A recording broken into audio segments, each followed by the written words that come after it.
Skill development को बढ़ावा देने के लिए सरकार औद्योगिक प्रशिक्षण संस्थानों यानी कि ITIs को इंडस्ट्री चैम्बर या फिर बड़ी कंपनियों के साथ जोड़ सकती है।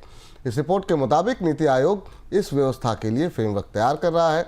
नई व्यवस्था के तहत सरकारी ITIs को इंडस्ट्री चैम्बर के साथ जोड़े जाने की संभावना है और ITI में पाठ्यक्रम, ट्रेनिंग और प्लेसमेंट की जिम्मेदारी इंडस्ट्री चैम्बर की होगी।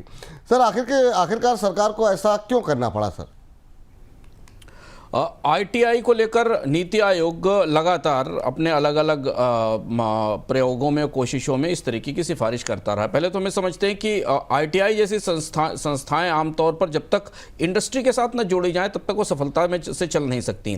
साउथ एशिया के कई देशों में पॉलिटेक्निक जैसे संस्थान, जो भारत में पॉलिटेक्निक जैसे संस्थान हैं, ये सामान्य स्किल वाले संस्थान, इनको उद्योगों के साथ जोड़कर चलाया जाता है। नीति आयोग के CEO सुब्रमण्यम अपने कई बयानों में भी कह चुके हैं कि भारत का जो स्किल डेवलपमेंट का ढांचा है वो बुरी तरह ध्वस्त है। और ये बात उन्होंने तब कही जब भारत में स्किल डेवलपमेंट मिशन को चलते हुए 1.5 दशक से ज़्यादा बीत चुका है नई सरकार आने के बाद, और सरकार को इन पुरानी संस्थाओं के इस्तेमाल का और इनसे निकलने वाले लोगों की ट्रेनिंग का कोई रास्ता नहीं मिल रहा है। इसलिए ये कोशिश की जा रही, नीति आयोग इस प्रस्ताव पर विचार कर रहा है कि ITIs को जहाँ पर मीडियम लेवल के स्किल दिए जाते हैं, जैसे कि आप जिसमें प्लम्बर हैं और छोटी गतिविधियाँ हैं, इन्हें इंडस्ट्री के साथ जोड़ा जाए ताकि उद्योग इन्हें गोद ले सके और इन्हें चला सकें। करीब 15,000 के आसपास ITI है। 2023 में एक रिपोर्ट आई थी नीति आयोग की जिसमें यह था कि भारत में 1% से भी कम 0.09% ITI स्टूडेंट्स को जॉब मिलता है, प्लेसमेंट मिलता है। ये स्थिति है ITI के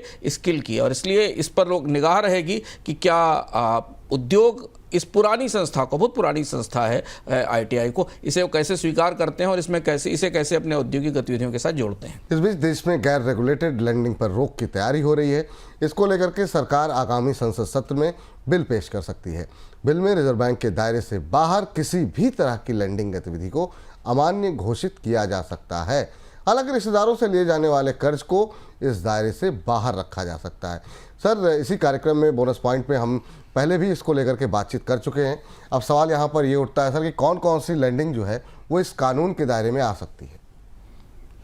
ये बेहद महत्वपूर्ण प्रावधान है और अगर बिल आता है तो इस बिल को देखना होगा। भारत में पहली बार बैंकों के अलावा और जो भी इनफॉर्मल, नॉन रेगुलेटेड, महाजनी, हर तरीके का जो कर्ज है उसे इसके दायरे में लाकर प्रतिबंधित किया जाएगा। यानी जो गांवों में, छोटे कस्बों में प्राइवेट लेंडिंग होती है, महाजन जो कर्ज देते हैं सैकड़ा के आधार पर, उसे भी इसमें रोकने का प्रस्ताव किया जा रहा है, ऐसा संकेत मिल रहा है। भारत का एक बहुत बड़ा हिस्सा खासतौर से ग्रामीण इलाकों में अभी भी फॉर्मल ट्रेडिंग सिस्टम से बाहर है, फॉर्मल क्रेडिट सिस्टम से बाहर है। उसे बैंकों से कर्ज नहीं मिलता, NBFC से कर्ज नहीं मिलता, उसकी वो हैसियत भी नहीं होती कि वो कर्ज ले सके। और इसलिए पूरे भारत में वर्षों से, दशकों से बल्कि आप कहें कि पिछले 100 सालों से अलग अलग जगह प्राइवेट लेंडिंग के नेटवर्क बने हुए हैं। उन्हीं में शोषण भी है, उन्हीं में लोगों की ज़मीनें और लोगों के सामान जब्त करने की भी घटनाएं लगातार होती हैं। और महाजन और नेटवर्क पर, प्राइवेट लेंडिंग नेटवर्क पर भारत में असंख्य शोध भी उपलब्ध हैं जो अलग अलग एजेंसीज ने किए। शायद उन सबका नतीजा है